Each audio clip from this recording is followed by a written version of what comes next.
We are capable. We are capable. We are capable. We are capable. We are capable. We are capable. We are capable. We are capable. We are capable. We are We are capable. capable. We are capable. We are capable. We are capable. We are capable. We are capable. We are capable. We are capable. We are Cape York. Cape York is unique. You know, to me, it's the last frontier. You can drive around Australia on a bitumen road.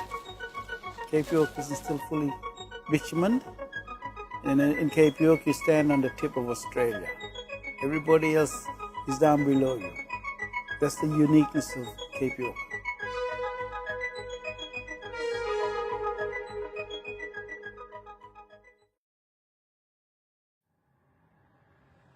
Welcome to Mullumbara Country, and thank you all. The government got to start looking at putting dollars into our PVCs. You should have like a CYLC building where the kids can actually go and chill. Everyone had a role to play. Nowadays, we got to do what someone else tells us. They need to be mentors to our young people. Once you're on homeland, there's a lot of things that happens there. You feel your ancestors' spirits, past and present, you know, and that's where you've walked.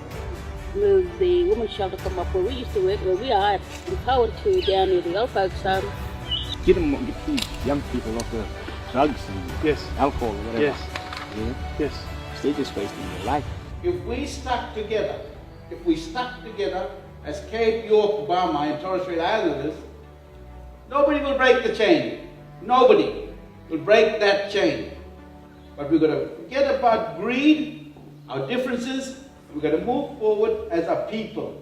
The minute we let go of unity, they will cut us to ribbons. They will cut us to ribbons. It's very unique, it's very different to the way that other places are. The complexities of Cape York, because we are all so interlinked and we are all family, one way or another, whether we're married, whether we're culturally adopted, we are a very unique area and our issues are very complex. Let's unite over the next 3 days and let's make something of this summer. So this message goes out to the whole of Australia. At Cape York, we're fighters. Minister Nigel Scullion, please welcome him. The next task, of course, is hatching those eggs. It's bringing to fruition the benefits of that land that you have fought so hard for. Cape York is, in and of itself, the most remarkable place. Whenever you see the maps of Cape York, you don't have to, you can throw a dart anywhere and there's something pretty wonderful there. You will have a most powerful voice, an irresistible voice, if you can all stand together and ensure that now the eggs have been brought together, that we hatch those eggs and ensure that each of those opportunities is capitalised on first and foremost by the people who own the land. Is there funding going to be available for people to move out? Northern Peninsula white people coming up. Are you going to be supporting us? Because regardless of who owns Aboriginal freehold here, the state still's got you by the balls. I think the discussions we're talking about having with the state, I think there needs to be room for table, seat on the table for Cape York to have a voice as well. Then if that's your wish, that's the wish of particularly the whole of the country, I think that's an irresistible force, mate. And one of the challenges of that is not having a united voice. Not having a united voice. And that's why, again, I think that what are you doing, what you're all doing here now, is going to be able to accelerate all of these aspirations and legitimate wishes for the future of your land and your people.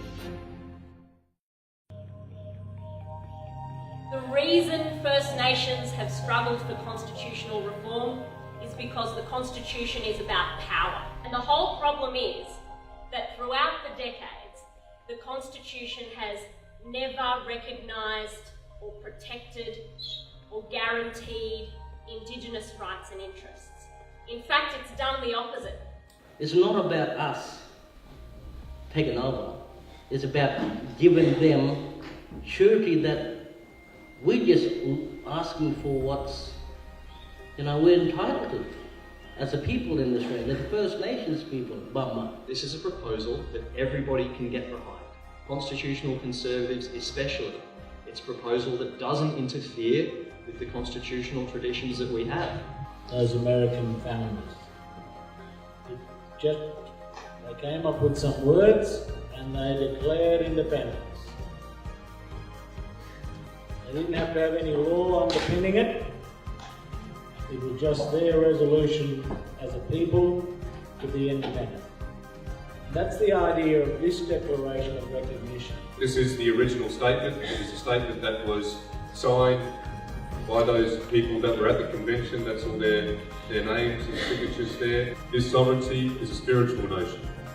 The ancestral tie between the land or Mother Nature and the Aboriginal and Torres Strait Islander peoples who were born therefrom remain attached thereto and must one day return thither to be united with our ancestors. With substantive constitutional change and structural reform, we believe this ancient sovereignty can shine through as a fuller expression of Australia's nationhood. We call for the establishment of a First Nations voice enshrined in the Constitution. In 2017, we seek to be heard. We leave base camp and start our trek across this vast country. We invite you to walk with us in a movement of the Australian people for a better future.